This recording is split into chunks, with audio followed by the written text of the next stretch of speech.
This is a presentation over the causes of World War II. World War II was and is the largest war in all of human history, causing millions upon millions of people to die. It lasted from 1939 to 1945. And there's three main causes to the war. Similar to how World War I has the acronym MAIN to explain the reasons why World War I occurred, World War II has the acronym WAR. The W stands for World War I and the Treaty of Versailles. The A stands for Appeasement, and the R stands for the rise of totalitarianism. And I'll go through each one of these. The W, World War I and the Treaty of Versailles, deals with the issues that occurred directly after World War I. Remember, in the Treaty of Versailles, it really wasn't fair to Germany, or at least it wasn't realistic. Germany lost a ton of its land to the Allied powers of World War I. That made them very upset.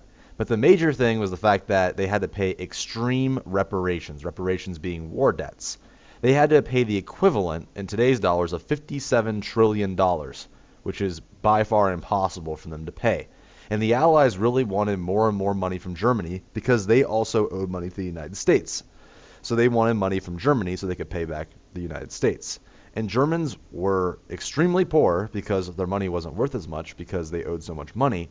And literally their entire economy collapsed. If you look at this woman on the right, she is actually burning hundreds and hundreds of dollars in her oven because that money isn't worth anything anymore. It's literally worth fractions of a penny, so she's using it to generate heat.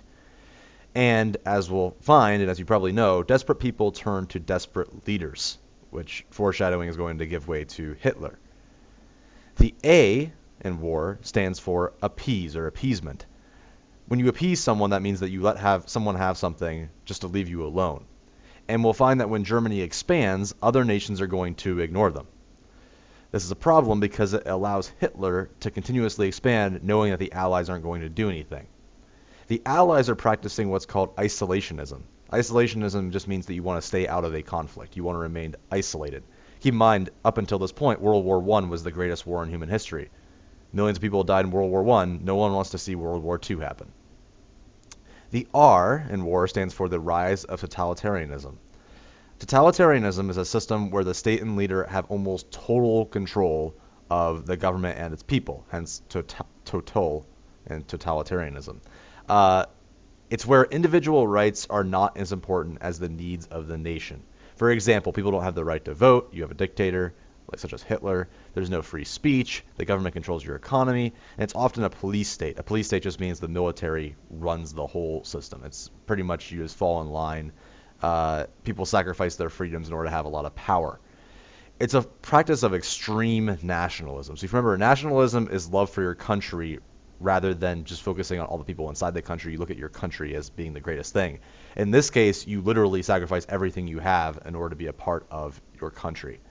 That upper right-hand picture is from 1984, the novel, which really goes into detail about the system of totalitarianism.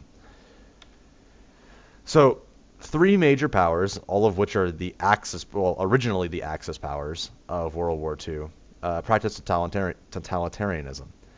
The USSR, which remember the Russian Revolution that caused the Red Scare following World War I, the USSR forms out of Russia, which is a communist dictatorship.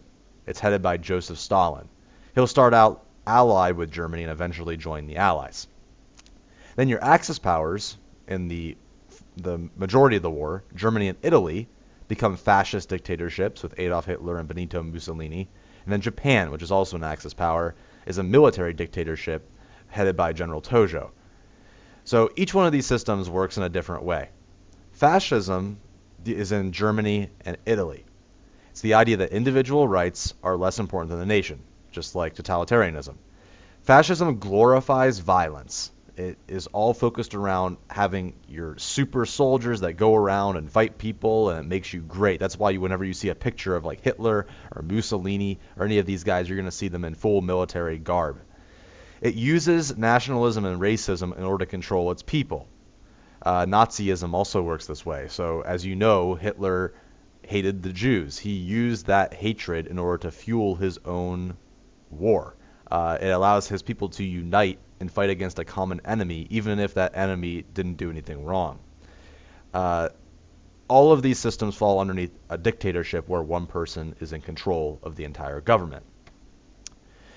If we look at Germany particularly, the reasons why they would want to expand, this is Germany prior to Hitler taking power. If you look at the areas that aren't in the dark purple, those are areas that Germany had lost following World War I. If you look at the chart that's directly underneath your note-taking section, you'll see that Germany expands a lot within a period of 10 years, roughly 10 years.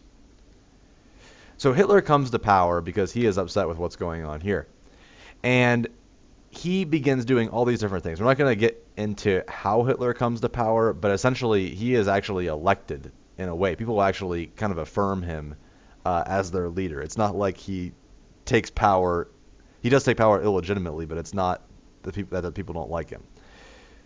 First thing he does is he rearms Germany. He breaks the Treaty of Versailles. For Treaty of Versailles says that Germany cannot have a standing army. He begins to build tanks and produce weapons and all sorts of stuff.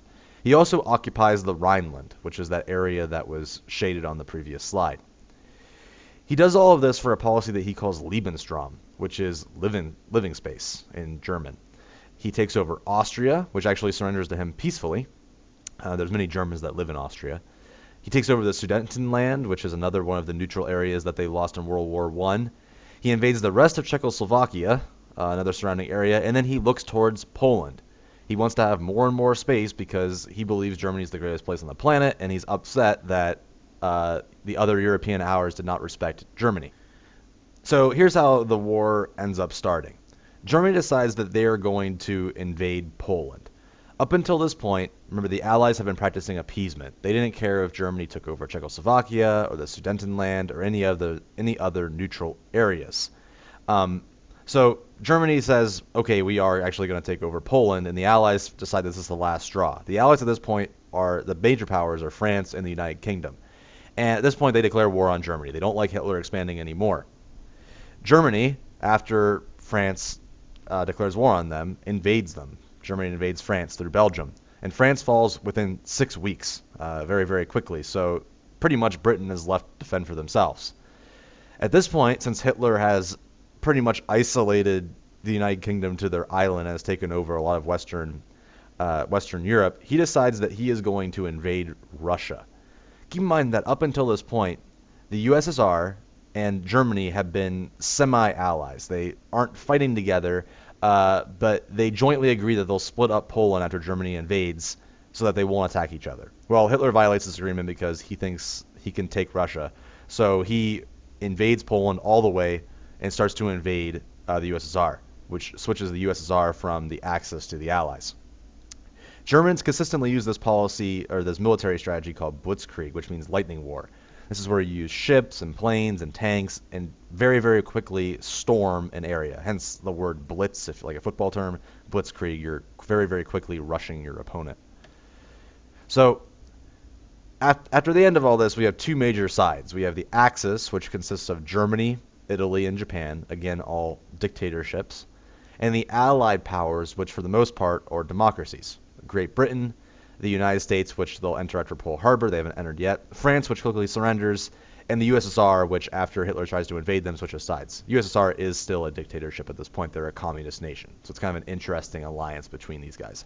Up until the point where the United States invades or comes over to Europe, Great Britain is really the only major power in Western Europe fighting against Hitler, whereas the USSR is in the east. All the other minor nations are pretty much conquered by Hitler. So what you're going to read about today and look at today is why the United States decides to get involved in this war. The United States did not want to have another World War I. This seems very, very similar to World War I for the United States. They don't want to get involved in this European affair that doesn't concern them. Most people want to remain neutral and isolated and not have to deal with another war that doesn't concern them.